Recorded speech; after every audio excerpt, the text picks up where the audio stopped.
Hey guys, Daphne here, mom of two, volleyball coach, and handcrafted enthusiast.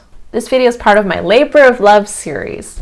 Short videos that are meant to replace Google searches, to give you practical answers to pressing questions. This video answers the question, when's the best time to take a pregnancy test? First off, this video is not about trying to conceive or answering all questions about pregnancy tests. If you're trying to get pregnant, I wish you good luck and good health. So let's answer a question that I've Googled myself. If you think you're pregnant, how soon can you take a pregnancy test?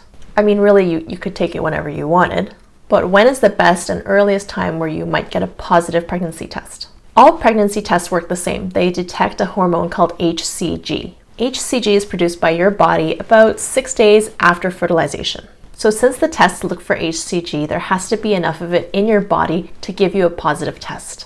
False positives are incredibly rare. The test is looking for a specific hormone, and if it gives you a positive, that means it's detected that hormone. False negatives, on the other hand, are very possible. Just because you get a negative test doesn't mean that you're not pregnant. Each test has a different standard of what the minimal level of HCG it requires is in order to give you a positive test. The amount of the hormone is going to be directly proportional to the size of the fetus. A fetus starts off as a single cell and then divides. Everybody remember mitosis in biology class? With each division of the cell, the HCG also doubles.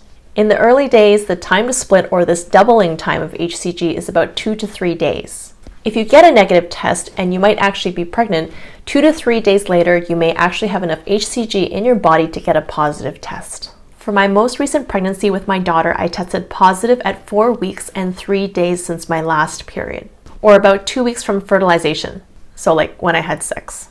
The tricky part is that early pregnancy symptoms can feel a lot like period symptoms. That's things like cramping, bloating, moodiness, so it can be a really confusing time. To save yourself some of the emotional roller coaster, I don't recommend testing too early. But the best time to get value out of that pregnancy test that you're paying for is to take it around the time that you're expecting your period.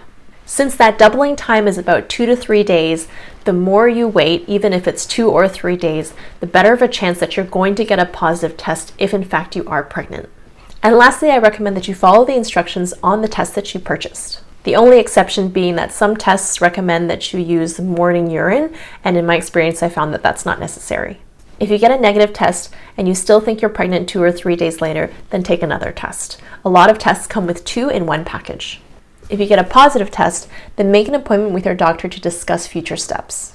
Your doctor will requisition a blood test, which can definitively determine if you're pregnant. This is definitely possible because a blood test can detect the lowest levels of HCG. And actually, positive or negative, this is a really good time to involve your healthcare provider.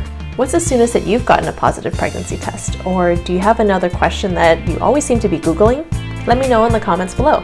Click the link in the description to get to my website, where you can purchase the pregnancy planner as well as other creations of mine. If you like this video, please subscribe to my channel and follow me on Instagram at daffodils.designs and pregnancyplanner.ca. See you next time.